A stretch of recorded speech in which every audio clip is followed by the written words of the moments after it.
It is the sound of snacking, a sonic signature that triggers an instant biological craving. It is salty, savory, and engineered for the perfect shatter. Looks so good, The Dad. potato chip, whether rippled, kettle-cooked, or classic thin, it is the king of the snack aisle. Americans consume over 1.8 billion pounds of them every year. It is a snack that transcends class and culture, a simple slice of tuber fried in oil. But the simplicity is an illusion. Behind that satisfying crunch lies a world of high-stakes agriculture and precision engineering. It involves a specific genetic breed of potato that you will never find in a grocery store.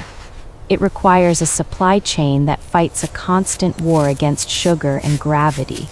And it relies on a manufacturing process where blades spin at thousands of revolutions per minute and oil temperatures are controlled to the fraction of a degree. How do you transform a dirty, water-filled root vegetable into a dry, shelf-stable, golden crisp in under 7 minutes? How do you process 50,000 pounds of potatoes an hour without a single burnt edge? From the dark soil of the farm to the nitrogen-flushed bag, this is the mega process of the golden chip. Our journey begins in the soil, but we are not digging for the russet Burbank, the famous baking potato of Idaho. If you fried a russet, it would burn black and taste bitter. For the chip industry, we need a specialist. We are looking for chipping potatoes, varieties like the Atlantic, the Snowden, or the Lamoka. These are the thoroughbreds of the snack world. They are bred for 2 specific traits: high specific gravity and low reducing sugars. Specific gravity is a measure of density, specifically starch content. A chipping potato must be high in starch and low in water. If the water content is too high, the chip will be oily and soggy. If the reducing sugars, glucose and fructose, are too high, the Maillard reaction in the fryer will run out of control, turning the chip dark brown and burnt before it is even crispy. The harvest is a race against the weather. Modern potato harvesters are behemoths of steel and hydraulics. They dig deep, lifting the entire row of soil and tubers onto a series of shaking chains. The machine separates the earth from the prize. Dirt falls through the gaps, vines are blown away by air systems. The potatoes are treated like eggs. A bruised potato develops a black spot known as internal blackening caused by the oxidation of phenols. In the factory, a black spot is a defect that leads to rejection. The tubers are transferred into bulker trucks driving alongside the harvester. These trucks hold 50,000 pounds of raw product. They never stop moving. On the conveyor speed. Potatoes are maintain the harvested flow rate. once a year, but we eat chips year-round. This creates a massive storage challenge.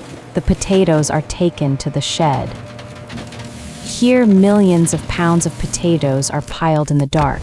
But they are alive, they breathe, they generate heat. If left alone, the center of the pile would rot.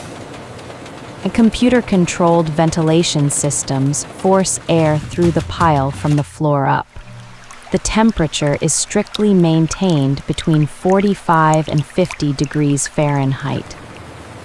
This temperature range is critical. If it gets too warm, the potatoes sprout and rot. If it gets too cold, below 42 degrees, a phenomenon called cold sweetening occurs. The potato, trying to protect itself from freezing, converts its starch into sugar. As we know, high sugar means burnt chips. The storage manager is essentially a biochemist, balancing the metabolism of a dormant vegetable. As the storage season progresses, the logistics shift. In the winter, factories in the north are supplied by storage sheds. In the spring and summer, the fresh crop moves north from Florida, Texas, and the Carolinas. The mega factory operates on a just-in-time delivery model. They do not have space to store weeks of inventory. The potatoes arriving at the dock today will be chips on a truck by tomorrow morning. We arrive at the plant. The first step is the tipping. The entire semi-truck is lifted on a hydraulic ramp, sliding 50,000 pounds of potatoes out of the back door in minutes. But before the load is accepted, it must pass the fry test. A technician grabs a random sample, slices them, and fries them in a Minilab fryer. They compare the color to a standardized chart.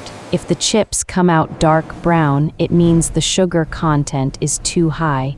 The entire truckload, 50,000 pounds, is rejected and sent to cattle feed. Only the gold standard enters the factory. The accepted potatoes enter the factory via a flume system, water channels that transport the spuds gently to prevent bruising. The first stop is the destoner. Field stones are the enemy of the slicing blades. Using specific gravity, the heavy rocks sink to the bottom of the flume while the buoyant potatoes float over the top. Next, the peeler. Unlike home kitchens, there are no knives here. The potatoes enter a rotating drum lined with an abrasive grit surface. As they tumble, the skin is sanded off. Cameras inspect the peeled potatoes, any showing green skin indicating the presence of solanine, a bitter compound caused by sun exposure, are blasted off the line by compressed air. The pristine white tubers are now ready for the violence of the slicer. We have reached the heart of the operation, the Urschel slicer. This machine is the difference between a potato and a chip. Inside the drum, a high-speed impeller spins the potatoes against the outer wall. Centrifugal force presses the tuber against a stationary ring of 8 razor-sharp blades.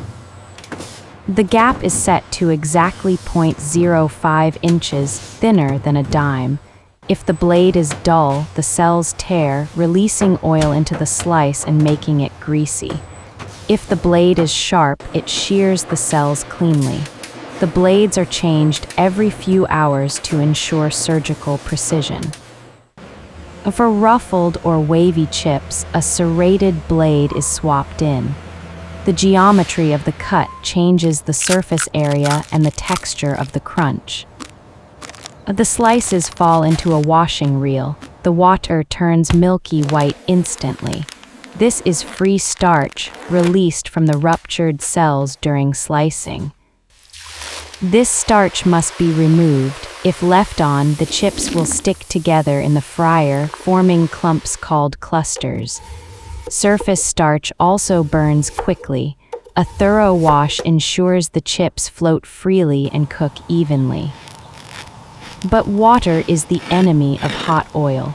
Before frying, the wet slices pass under an air knife, a curtain of high-velocity air that strips away surface moisture. This reduces the thermal load on the fryer and saves energy.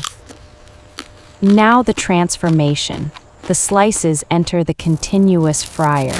This is a swimming pool of vegetable oil, usually cottonseed, sunflower, or canola, heated to 375 degrees Fahrenheit. The physics here are intense. As the wet potato hits the oil, the water inside instantly flashes into steam. This violent exit of water vapor creates the bubbling action. Paddles gently push the floating chips through the oil river. The fryer has temperature zones. The entry zone is hottest to seal the surface. The exit zone is cooler to dry the chip without burning it. In exactly 3 minutes, the water content of the potato drops from 80% to less than 2%. The structure is now set. The steam has created microscopic voids inside the chip, which will provide the crunch. The chips emerge as a golden cascade, but not all are perfect. They pass through the optical sorter. High-speed cameras scan every single chip in midair. They are looking for defects, dark spots, green edges, or clusters. If a chip fails the visual test, a precise jet of compressed air shoots it out of the stream into a reject bin. This happens at a rate of thousands of chips per second. The surviving chips are now a blank canvas. They travel to the seasoning station.